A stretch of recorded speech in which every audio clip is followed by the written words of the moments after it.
मंगलैनि बयनिसिमबो बावहरग्रोनाय थाबाय ओमफ्राय बरायग्रोना लाबाय नोंथांमोन साफ्रोमखौबो। दायो नै चिरां डिस्ट्रिक्टनि सिङाव थानाय नाम्बार 2 सालबारि ओरै लकेसन थुक्राझार ओरैहाय मा होननानै बुङो गुबुन गुबुन गामि बे चिरांनि सिङाव थानाय गामिफ्रावहायनो माने अखा हादों आरो दायो नै नायदो अखा हानानैहाय दै थालायलायबाय आरो ओमफ्राय नाय बिलाइनि हागासिनो दं। दासिमनि रादामा लोगोफोर जोंनिनो बर'नि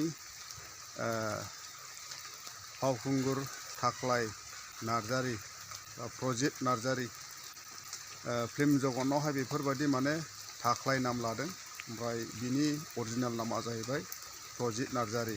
बिथाङा दायो माने बिथांनि गामिया जाहैबाय क'क्राझार डिस्ट्रिक्टनि क'क्राझार ओमफ्राय बिथाङा सासे बर'निनो फावखुंगुर फेस्लाबो फिल्म गायो ओमफ्राय बिथाङा सासे मा होनो आसाम पुलिसावहायबो साख्रि मावो।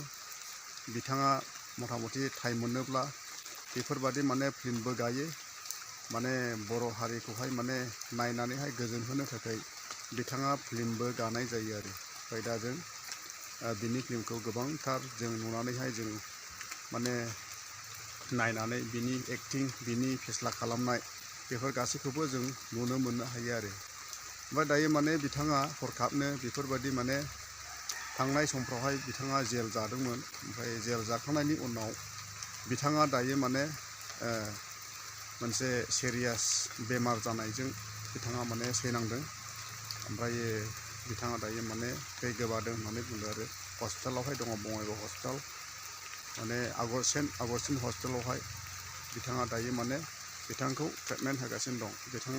बिथांनि माखासे ट्रिटमेन्ट लानायखौ नोंथांमोना नायलांदो आरो नायनानैहाय मोजां मोनदोंब्ला अन्नानै कमेन्ट खालामदो ओमफ्राय लाइक शेयार ओमफ्राय साबस्क्राइब खालामना होदो। थेंक इउ फंबाय।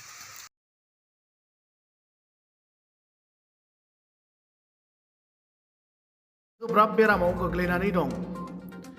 दुखुनांथाव बाथ्रादि आसाम पुलिसाव साख्रि मावनायजों लोगोसे बर' सावथुन मुलुगाव मैखोमै फाव खालामबोनानै थाख्लाय मुङै बयजोंबो मिथिसार जानाय क'क्राझारनि थागिबि बर'नि फिसा प्रजित नार्जारीआ बावैसो सान सिगांनिफ्रायनो बेरामाव गोग्लैनानै फाहामथाय लाबाय थानांदोंमोनब्लाबो मोजाङाव